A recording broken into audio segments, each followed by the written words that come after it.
साथियों नमस्कार। आज मैं आप लोगों के बीच एक बेहतरीन टॉपिक निशुल्क और अनिवार्य बाल शिक्षा अधिकार अधिनियम 2009 लेकर आया हूं। ये टॉपिक प्रतियोगी परीक्षाओं को ध्यान में रखते हुए बनाया गया है। अगर आप टेट के एग्ज़ाम देते हैं, सीटेट का एग्ज़ाम देते हैं या कोई भी शिक्षक भर्ती परीक्षा में आप सम्मिलित होते हैं तो आपके लिए ये लाभप्रद होगी। ठीक है, तो चलिए हम चर्चा करते हैं निशुल्क एवं अनिवार्य बाल शिक्षा अधिकार अधिनियम 2009।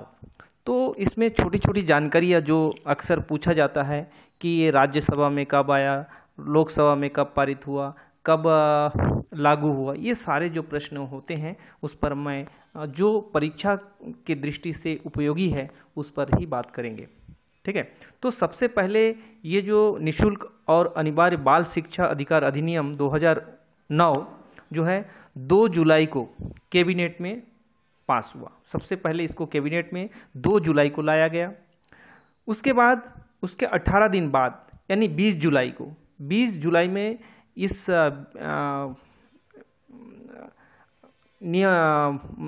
बिल को जो है कहाँ लाया गया राज्यसभा में। तो 20 जुलाई को राज्यसभा में पास हुआ और उसके 20 जुलाई यानी उसके 14 दिन बाद 4 अगस्त को जो है लोकसभा में लाया गया। जब इसे लोकसभा में लाया गया तो लोकसभा में पारित हुआ। जब ये लोकसभा में पारित हुआ तो ये गया कहाँ पर, राष्ट्रपति महोदय के पास। यानी उस समय हमारे जो राष्ट्रपति थे श्रीमती प्रतिभा देवी सिंह पाटिल जी थे और ये 12वें राष्ट्रपति थे और उन्होंने जो है 26 अगस्त 2009 को उसमें साइन किए। तो इस प्रकार ये अधिनियम बन गया। इसीलिए इसको निशुल्क और अनिवार्य बाल शिक्षा अधिकार अधिनियम 2009 कहा जाता है, क्योंकि 2009 को पारित हुआ था। अब पारित होने के बाद लागू कब हुआ? ठीक है, तो लागू होने के पहले ये 27 अगस्त को सबसे पहले हमारे जो राजपत्र है उसमें प्रकाशित हुआ। प्रकाशित होने से क्या हुआ, ये नियम बन गया और नियम बनने के बाद माने राजपत्र जो है एक प्रकार के सरकारी न्यूज़ बोल सकते हो, न्यूज़पेपर बोल सकते हो, जो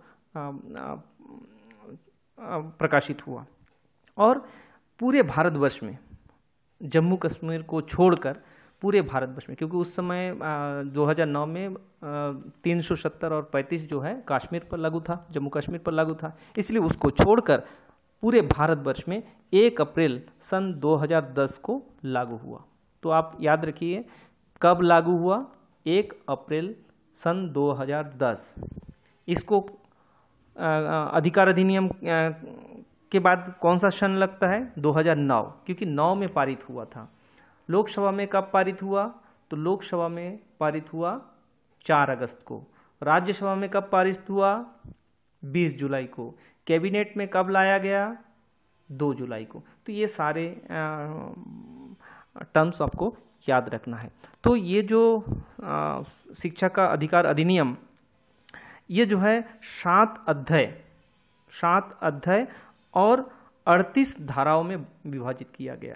तो पूरे 7 अध्याय कौन कौन से हैं तो उसको हम एक एक करके जानेंगे। पहला अध्याय है प्रारंभिक, दूसरा अध्याय है निशुल्क और अनिवार्य बाल शिक्षा का अधिकार, है ना, और तीसरा जो है समुचित सरकार, स्थानीय प्राधिकारी और माता पिता के कर्तव्य। चौथा अध्याय है विद्यालय और शिक्षकों का उत्तरदायित्व और 5वां अध्याय जो है प्रारंभिक शिक्षा और पाठ्यक्रम और उसका पूरा किया जाना। और अध्याय 6 में जो है बालकों के अधिकारों का संरक्षण के बारे में बताया गया है और 7वां जो अध्याय है वो प्रकीर्ण है। तो आइए हम एक एक करके जो मेन जो बातें हैं उसको जानेंगे। चूँकि इस टॉपिक में मैं अगर चर्चा करूँ तो पूरा दिन लग जाएगा, लेकिन मैं मोटी मोटी बातें जो परीक्षा की दृष्टि से लाभप्रद है उस पर मैं चर्चा कर रहा हूँ। तो सबसे पहले आता है अध्याय 1 जो है प्रारंभिक है और प्रारंभिक में संक्षिप्त नाम, विस्तार और प्रारंभ, और आर्टिकल जो 2 है वो परिभाषा है। तो संक्षिप्त नाम क्या है कि आरटी का जो संक्षिप्त नाम क्या है, उसके विस्तार ये निःशुल्क और अनिवार्य बाल शिक्षा अधिकार अधिनियम 2009 है ना। और इसका विस्तार जम्मू कश्मीर राज्य के सिवाय संपूर्ण भारत पर होगा, ये बात कहा गया है। और साथ में यह उस तारीख को प्रवृत्त होगा जो केंद्रीय सरकार राजपत्र में अधिसूचना द्वारा नियत करे। तो अधिसूचना द्वारा जब नियत किए तो उसी के आधार पर ये लागू होगा। परिभाषा है, समुचित सरकार क्या है, प्रति व्यक्ति फीस क्या है, बालक क्या है, असुविधाग्रस्त समूह का बालक क्या है, दुर्बल वर्ग का जो बालक है वो क्या है, प्रारंभिक शिक्षा क्या है, स्थानीय प्राधिकारी कौन होंगे, और राष्ट्रीय बालक अधिकार संरक्षण आयोग क्या होंगी, है ना। अधिसूचना क्या है, माता पिता का मतलब क्या है, विहित का मतलब क्या है, अनुसूची का मतलब क्या है, विद्यालय का मतलब क्या है, अनुवीक्षण परीक्षा प्रक्रिया जो है उसका मतलब क्या है, राज्य बालक अधिकार संरक्षण आयोग क्या है, ये सारी बातें जो है परिभाषा के अंतर्गत दिया गया है। तो परिभाषा जब भी आते जाएगा तो उसका मतलब आपको समझना है। बालक का मतलब क्या है, बालक का मतलब जिनका उम्र 6 वर्ष से 14 वर्ष हो, मतलब वो लड़का भी हो सकता है, लड़की भी हो सकती है। अब आते हैं अध्याय 2, निःशुल्क और अनिवार्य बाल शिक्षा का अधिकार जो है। इसमें कहा गया है कि निःशुल्क और अनिवार्य बाल शिक्षा का जो बालक का अधिकार क्या होगा, इस पर बात किया गया है कि इसमें कौन से वर्ग के बच्चे आएंगे। तो 6 से 14 वर्ष के बच्चे आएंगे, लेकिन अगर कोई बच्चे निःशक्त हैं तो उनके लिए 4 साल अतिरिक्त होगा, मतलब 18 साल होंगे, है ना। और उसके बाद अध्याय 4, प्रवेश न दिए गए बालकों को जिन्होंने प्रारंभिक शिक्षा पूरी नहीं की गई है के लिए विशेष उपबंध के बारे में धारा 4 में बताया गया है। धारा 5 में अन्य विद्यालय में स्थानांतरण का अधिकार, जहाँ किसी विद्यालय में प्रारंभिक शिक्षा पूरी करने की व्यवस्था नहीं है, वहाँ से किसी बालक को किसी अन्य विद्यालय में धारा 2 के खंड ढ के उपखंड 3 और 4 के विनिर्दिष्ट विद्यालय के अंतर्गत अपवर्जित करते हुए अपने प्रारंभिक शिक्षा पूरी करने के लिए स्थानांतरण कराने का अधिकार होगा। या फिर मान लीजिए वहाँ पर स्कूल है ही नहीं, तो वो अपनी इच्छा से किसी दूसरे स्कूल में प्रवेश ले सकता है, तो वो अन्य विद्यालय में उसका स्थानांतरण हो सकता है। इसके बारे में बताया गया है। चलिए अध्याय 3 जो है समुचित सरकार, स्थानीय प्राधिकारी वो माता पिता के कर्तव्य के बारे में बताया गया है। तो समुचित सरकार और स्थानीय प्राधिकारी का विद्यालय स्थापित करने का जो कर्तव्य है उसके बारे में धारा 6 में कहा गया है। फिर धारा 7 में जो है वित्तीय और अन्य उत्तरदायित्व का हिस्सा का बंटवारा जो है केंद्रीय सरकार का कितना होगा, राज्य सरकार का उसमें भागीदारी कितनी होगी, इसके बारे में बताया गया है। तो है ना। धारा 8 में समुचित सरकार का क्या क्या कर्तव्य होगा उस पर बात किया गया, सरकार क्या करेंगे क्या नहीं करेंगे इस पर बात किया गया। तो समुचित सरकार का जो कर्तव्य, इसमें राज्य सरकार और केंद्र सरकार दोनों सरकार की बात यहाँ पर रखा गया है, ठीक है। फिर आता है धारा 9, स्थानीय प्राधिकारी का कर्तव्य। स्थानीय प्राधिकारी में कौन कौन आएंगे, है ना, उनका कर्तव्य क्या क्या होगी, इन पर बातें किया गया है, ठीक है। तो फिर आता है धारा 10 में माता पिता और संरक्षक का कर्तव्य।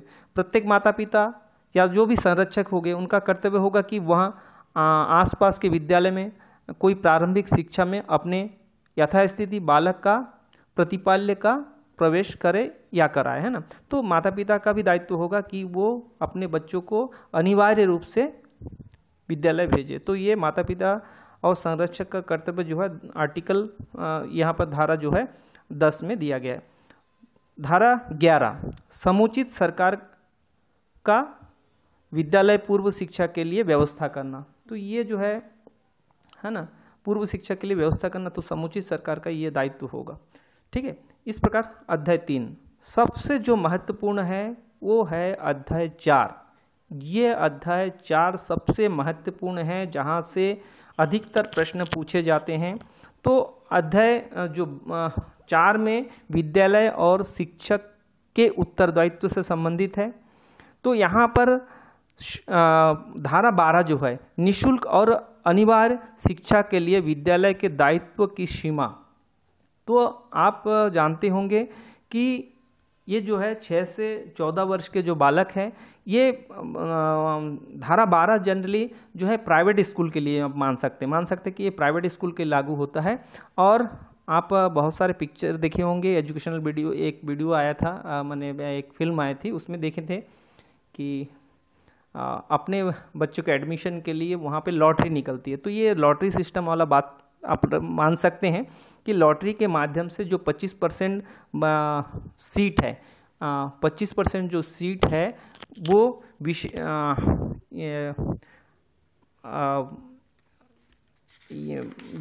आवश्यकता वाले जो बच्चे हैं, या बोल सकते हैं बालक, या दुर्बल वर्ग के बालक, या जिनको आप बोल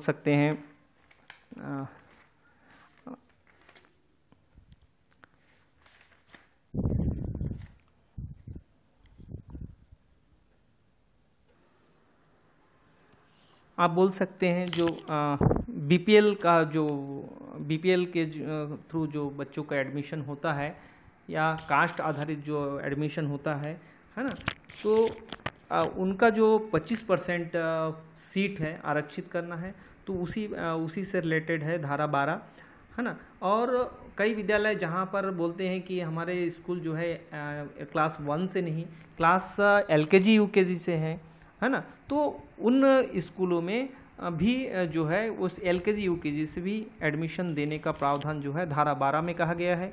धारा 12 जो है ये निश्चित करता है कि 25% सीट प्राइवेट स्कूल में आरक्षित होगा इन बच्चों के लिए, और इन बच्चों का जो फीस है वो राज्य सरकार या केंद्र सरकार वहन करेंगे। ठीक है, धारा 12 हो गया। अब आते हैं धारा 13, प्रवेश के लिए किसी भी प्रति व्यक्ति फीस या अनुवीक्षण प्रक्रिया का ना होना। तो यहाँ पर देखिए, प्रति व्यक्ति फीस का मतलब होता है कैपिटेशन फी। कोई भी विद्यालय जो है प्रति व्यक्ति फीस संग्रहित नहीं करेगा, यानी प्रति व्यक्ति फीस संग्रहण नहीं करेगा मतलब जो कैपिटेशन फीस होता है वो नहीं लेगा। अगर कैपिटेशन फीस लेता है तो प्रति व्यक्ति फीस का 10 गुना जो है तक दंडनीय होगा। अगर कोई जो है मान लीजिए 10,000 जो है किसी का लेते हैं, मान लीजिए 10,000 रुपया कैपिटेशन फीस के नाम से कोई स्कूल फीस लेता है,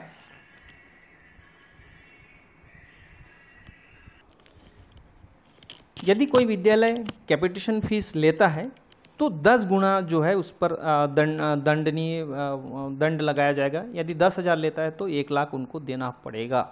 इसी के साथ साथ जो है कोई भी अनुवीक्षण प्रक्रिया नहीं होगा। अनुवीक्षण प्रक्रिया मतलब माता पिता का भी इंटरव्यू नहीं लेंगे और ना ही बच्चों को इंटरव्यू लेंगे। अगर ऐसे लेते हैं तो जो है उनको 25,000 रुपये, अगर कोई भी इंटरव्यू लेता है कोई विद्यालय तो उनको 25,000 रुपये जुर्माना देना पड़ेगा। और अगर फिर से ये रिपीट करता है किसी दूसरे बच्चों के लिए तो ये जो जुर्माना होगा वो 50,000 तक हो सकता है।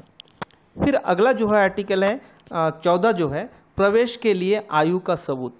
तो प्रवेश के लिए जो है आयु के सबूत के कारण जो है किसी भी बच्चे का जो प्रवेश से इनकार नहीं किया जा सकता है। किसी भी पास अगर बर्थ सर्टिफिकेट नहीं है तो आप उसको प्रवेश से मना नहीं कर सकते हैं।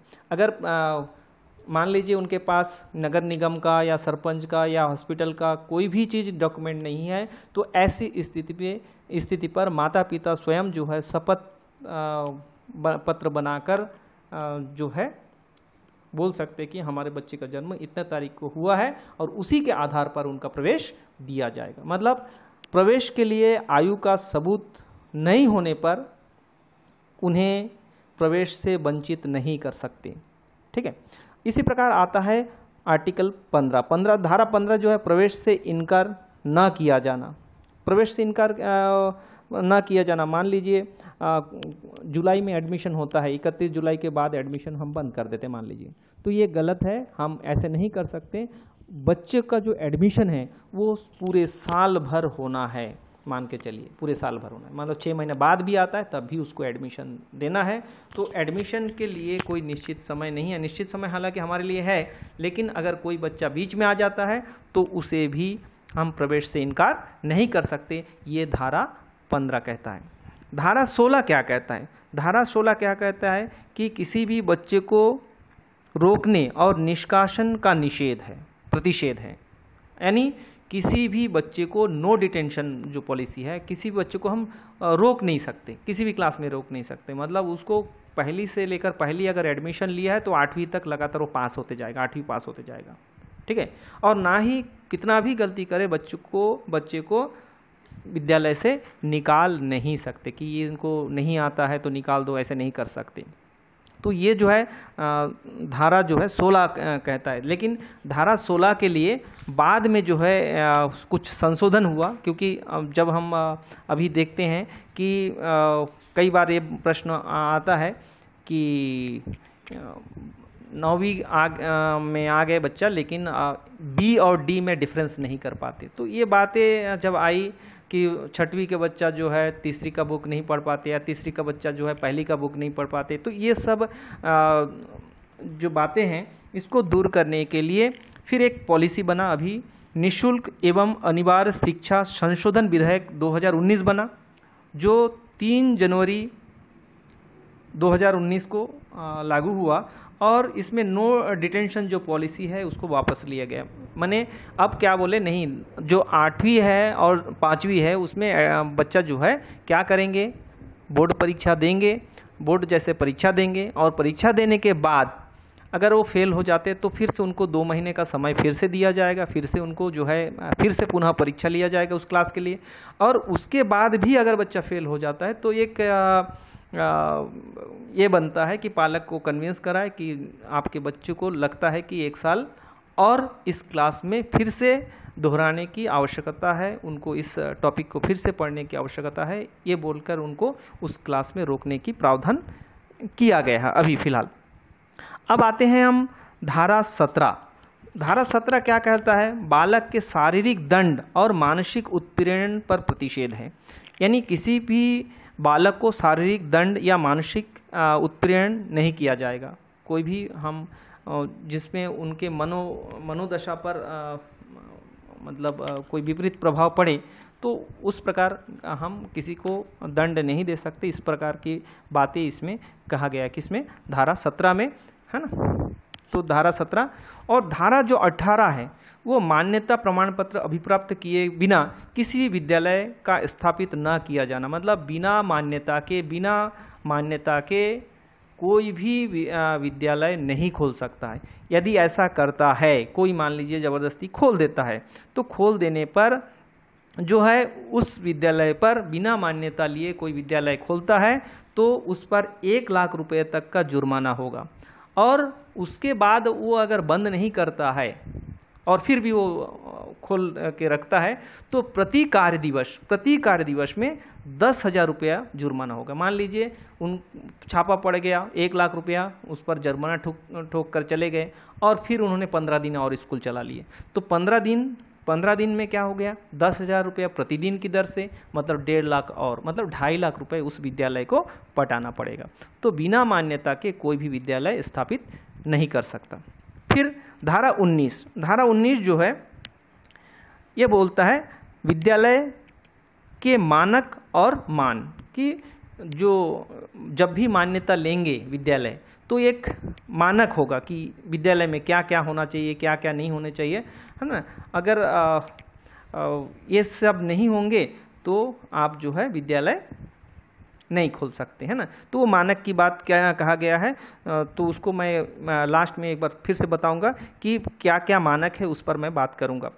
फिर आते हैं धारा 20, अनुसूची का संशोधन करने का शक्ति। जो भी नियम कानून है उसका संशोधन करने का जो शक्ति होगा, केंद्रीय सरकार अधिसूचना द्वारा किसी भी मान या मानक को अनुसूची में परिवर्धन या इसका लोप करने का संशोधन कर सकेगा। मतलब उसको हटा भी सकता है, कोई भी नियम जो है, जो शिक्षा का अधिनियम है, इसको कोई राज्य सरकार इसको हटा भी नहीं सकता या संशोधन नहीं कर सकता है। कुछ भी इसमें कुछ करना है तो इसके लिए केवल और केवल केंद्र सरकार कर सकता है। फिर आता है विद्यालय प्रबंध समिति, ये धारा 21। आप एसएमसी नाम सुने होंगे, हर विद्यालय में एक एसएमसी होता है, स्कूल मैनेजमेंट कमेटी जो होता है, प्रबंधन समिति, मैनेजमेंट कमेटी। तो इस मैनेजमेंट कमेटी में जो है हम पालक, बालक है ना, मतलब बालक के जो पालक है और स्थानीय जो भी लोग हैं उन और विद्यालय के शिक्षक मिलकर क्या है एक विद्यालय विकास समिति का निर्माण करते हैं। तो ये विद्यालय प्रबंधन समिति में कैसे निर्माण होगा, तो इसमें एक 3/4 माता पिता या संरक्षक होंगे। 3/4 मतलब से मान लीजिए 20 लोग, अगर 20 लोग या मान लीजिए 16 लोगों का टीम है, तो 16 लोगों का टीम में 3/4 मतलब 12 लोग क्या होंगे, माता पिता होंगे। और इसमें से 50% क्या होंगे, महिलाएं होंगे। 50% मतलब जो 12 लोग हैं, 12 लोग में 50% मतलब 6 जो है महिला होना आवश्यक है। फिर ये जो 3/4 होंगे, इसमें क्या होगा, असुविधाग्रस्त समूह और दुर्बल वर्ग के जो बालक के माता पिता है या संरक्षक है वो भी समान रूप से प्रतिनिधित्व होना चाहिए, मतलब ऐसे पालक को भी इसमें लिया जाना है। ठीक है। और फिर आते हैं हम धारा 22। तो धारा 22 जो है विद्यालय विकास योजना। तो विद्यालय विकास योजना के लिए एक प्रबंधन जो समिति है, जो विद्यालय विकास समिति है या प्रबंधन समिति है, वो शाला विकास से संबंधित एक नियम बनाएंगे कि हम ये करेंगे, है ना। तो 3 साल की एक योजना तैयार करेंगे और फिर इसके अंतर्गत जो है एक उप योजना तैयार करेंगे, मतलब 1-1 साल का। जैसे आप 3 साल के लिए योजना तैयार कर लिए कि इस विद्यालय का जीर्णोद्धार करना है, तो 1 साल में ना करके पहले साल उसमें प्लास्टर होगा, दूसरे साल उसमें पोताई होगा, तीसरे साल उसमें कलर करके पूरा पेंटिंग वेंटिंग जो भी लिखावट वो कर देना है। तो इस प्रकार जो है योजना आपको बनाना है, किसके द्वारा, विद्यालय विकास योजना। और ये विद्यालय विकास योजना कितना विकास करना है, क्या करना है, वो वहाँ की स्थिति पर निर्भर करेगा। तो ये इस पर बातें किया गया है। ठीक। फिर आता है धारा 23 जो है शिक्षकों की नियुक्ति के लिए अर्हता एवं सेवा के निबंधन और शर्तें। तो ये जो है कि विद्यालय में जब भी ये पहली से लेकर 8वीं तक के जो शिक्षक होंगे जिनकी नियुक्ति होनी है, उनकी अर्हताएं क्या होंगी, उनके क्वालिफिकेशन क्या होगी, न्यूनतम योग्यताएं क्या होगी, बीएड डीएड होना है, ये सारी बातें जो है इसमें कहा गया है। ठीक है। ये सारे जो है बात किया गया है। और 5 वर्ष से और ये जो है न्यूनतम जो ये है इसमें 5 वर्ष के लिए शिथिल किया जाएगा करके इसलिए आप देखे होंगे कि विभिन्न विद्यालय में सरकार के ओर से जो है डीएड कराया गया था। ठीक है। तो डीएड क्या है, अनिवार्य योग्यता में शामिल किया गया, अर्हता में। ठीक है। अब आते हैं 24 शिक्षकों के कर्तव्य और शिकायत को दूर करना। ये बहुत बड़ा आर्टिकल है। शिक्षकों को क्या कर्तव्य है ना, समय से आना, समय से जाना, समय से पढ़ाना, बच्चों का ध्यान देना, है ना, माता पिता के साथ जो है नियमित बैठक करके बच्चों के सर्वांगीण विकास के लिए चर्चा करना, है ना, और ऐसे कोई भी काम ना करना जो लगे कि नीति के विरुद्ध है, ऐसे नहीं करना चाहिए, है ना। तो ये सारे जो चीज़ है जो जिसको हम सोच सकते हैं ये अच्छा है, मान लीजिए ये अच्छा काम है या इसको करना चाहिए शिक्षक का, तो वो सारे चीज़ जो है शिक्षक के कर्तव्य में शामिल किया गया। फिर धारा 25 जो है क्या कहता है, छात्र शिक्षक अनुपात। छात्र शिक्षक अनुपात, छात्र और शिक्षक का अनुपात क्या होगा, एक विद्यालय में कितना छात्र के लिए कितना छात्र है तो कितने शिक्षक होना चाहिए, इस पर जो है 7 छात्र शिक्षक अनुपात के बारे में बात किया गया है। जैसे किसी विद्यालय में मान लीजिए 30 बच्चे हैं या 29 बच्चे, तो 1 शिक्षक हो जाएगा। 60 बच्चे तक, अगर 60 बच्चे हैं तो 2 शिक्षक, 61 बच्चे हैं तो 60 से ज़्यादा हो गया तो ये हो जाएगा 3 शिक्षक। तो 61 से 90 तक 3 शिक्षक, और 91 से 120 4 शिक्षक, मतलब 30 के रेशियो में है। फिर 121 से 200 के बीच अगर होता है, 121 से 200 तक चला जाता है तो 5 शिक्षक। और जब भी इस प्रकार 120 से अधिक हो गया, मतलब मान लीजिए 200 के बीच में 5 शिक्षक, और मान लीजिए 150 से ज़्यादा है, मान लो 151, 52 है या 200 है, तो ऐसी स्थिति में एक हेडमास्टर को भी भेजा जाता है। और जैसे ही 200 से ऊपर होते हैं तो एक हेडमास्टर तो रहेगा ही, साथ में प्रधानाध्यापक को छोड़कर शिक्षक और छात्र का अनुपात क्या होगा? 1:40, मतलब 1 शिक्षक 40 विद्यार्थी, और उसके कम 1:30 होगा। अगर 6वीं से 8वीं तक के विद्यार्थी है तो 6वीं से 8वीं तक के विद्यार्थी किसी विद्यालय में पढ़ रहे हैं, मतलब पूर्व माध्यमिक विद्यालय हो, तो वहाँ विज्ञान या गणित का 1 शिक्षक होगा कम से कम, 1 सामाजिक अध्ययन का होगा और 1 भाषा का। कम से कम 3 शिक्षक वहाँ पर होना ही है। और प्रत्येक 35 बालक के लिए कम से कम एक शिक्षक और होना है।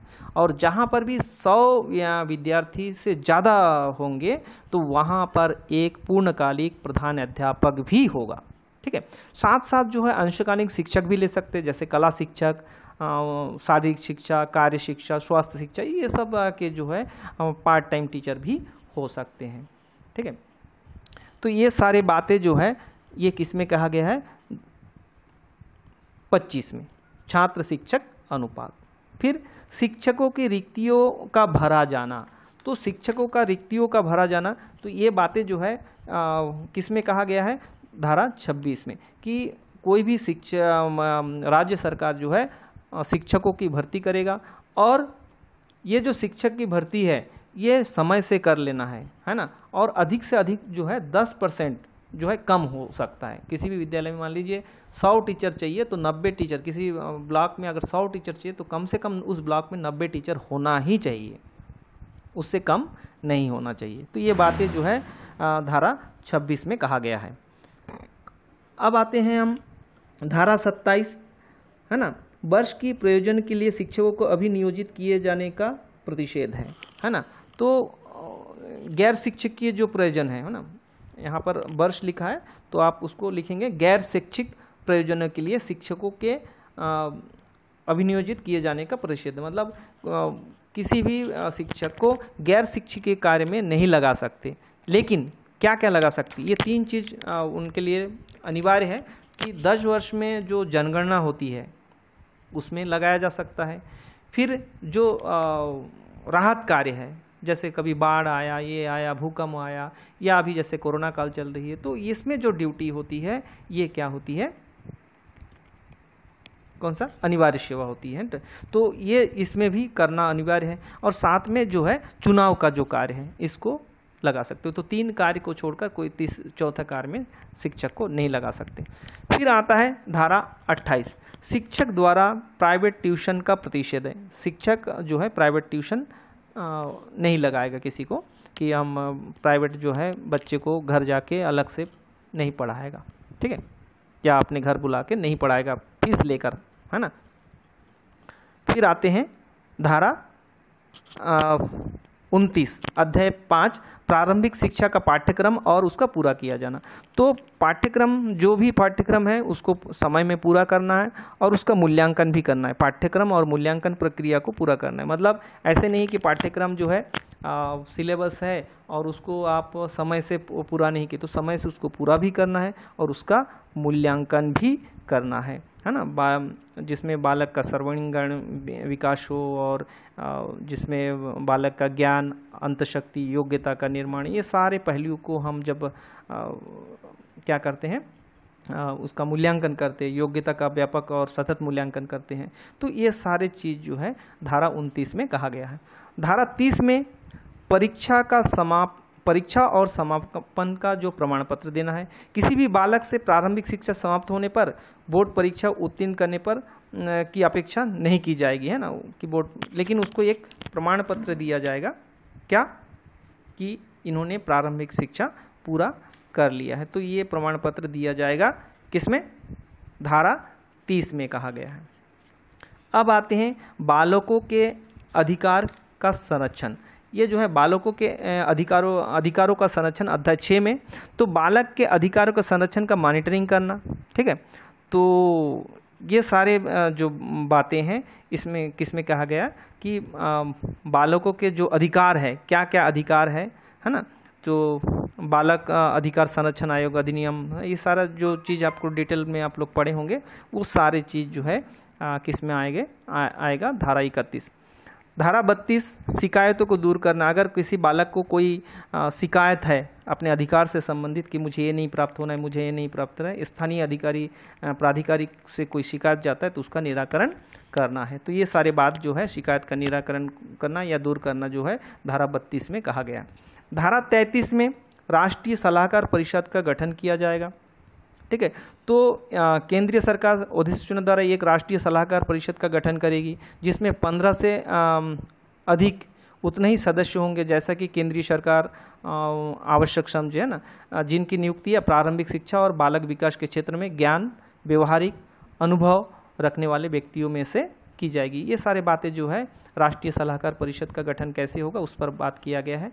और धारा 34 जो है वो क्या है, राज्य सलाहकार परिषद का गठन के बारे में। राज्य में जो सलाहकार परिषद होंगे जो जनरली हम देखते हैं कि ये जो SCRT लेवल में जो होता है और राष्ट्रीय सलाहकार में NCRT लेवल में, राज्य सलाहकार में SCRT लेवल में होते हैं। तो ये 33 और 34 दो चीज़ है। 35 धारा 35 प्रकीर्ण है जिसमें निर्देश जारी करना, कौन क्या निर्देश जारी करेंगे उस पर बात किया गया है।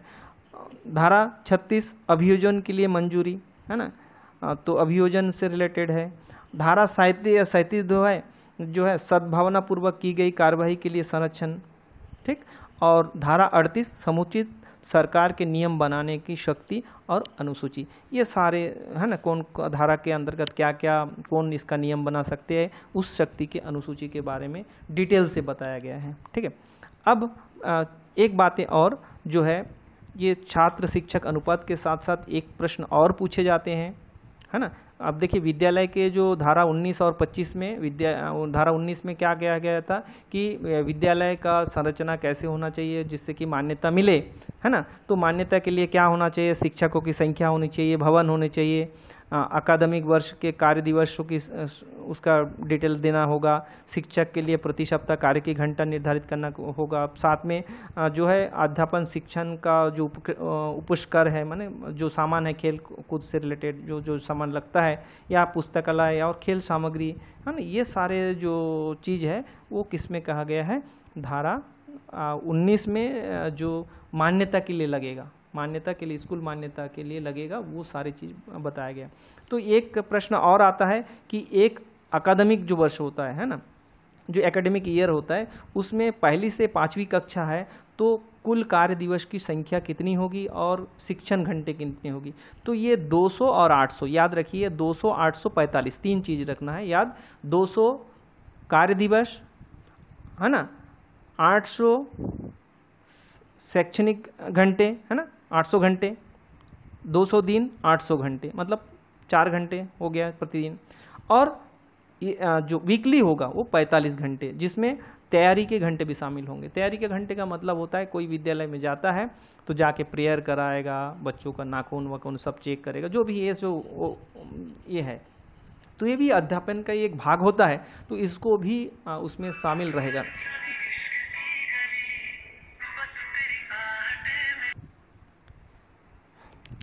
इसी प्रकार 6वीं से 8वीं तक 220 दिन कार्य दिवस और 1000 शिक्षण घंटे होंगे, है ना, और प्रति सप्ताह जो शिक्षण घंटे होंगे वो 45 घंटे होगी। तो इस प्रकार बहुत सारे बातें हैं जो आपको जानना चाहिए। शिक्षा का अधिकार अधिनियम 2009 का ये विस्तृत जानकारी था, एक छोटी सी जानकारी था बोल सकते हैं। और किसी भी परिस्थिति में अगर कोई संशय स्थिति हो तो आप इसे जो है जो राजपत्र में प्रकाशित डॉक्यूमेंट है उसको आप देख सकते हैं। Thank you very much.